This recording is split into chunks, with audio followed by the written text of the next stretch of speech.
I'm just picking up where I left off on part one. These are the regional stats for the number of deaths, and this is the most current week.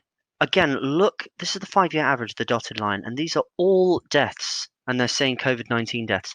The amount of deaths in certain regions like the southeast, the east, London, West Midlands, even Yorkshire, the Midlands and northeast, and the southwest, they are not above the 5-year average. Now, granted, the northwest was slightly above the average, but it begs the question of why you would lock these other areas down if the deaths weren't over the 5-year average.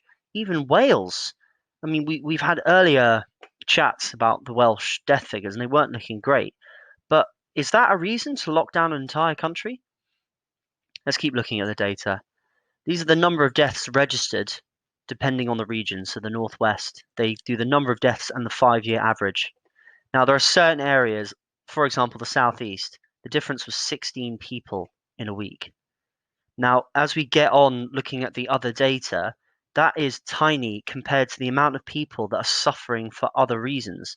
And if you look at the region with the highest amount, the Northwest, 500 people is 500 people too many dying anyway.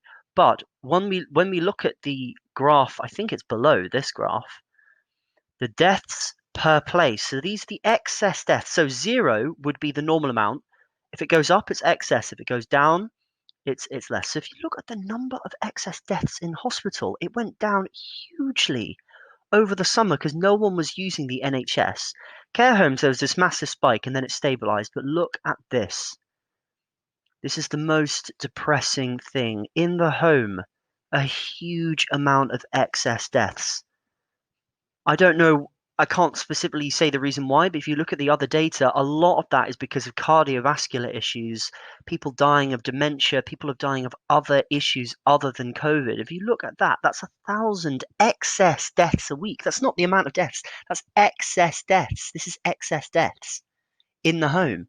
Is no one going to speak about the fact that this is a tragedy? That in fact less people are dying in hospital because they're dying at home instead, because they're not using the hospitals, because they're not treating people for anything else apart from. Now, this is the last graph.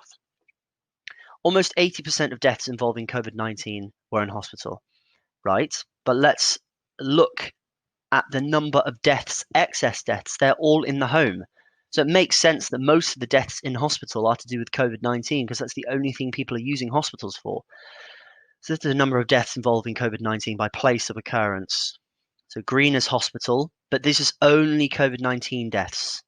So in hospital, care homes, home. So most of them are happening in the hospital, which makes sense because most people are going to hospital because they've got COVID. Now, the really worrying thing is you can see that the number of deaths was much more spread out, although a lot have happened in the hospital.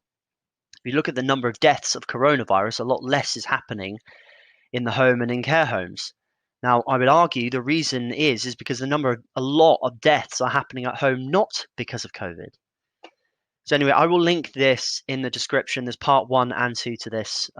It's extremely depressing delving into this data. I wouldn't suggest it unless you want to depress yourself any further. But it just goes to show that I don't think that the data backs up this second lockdown.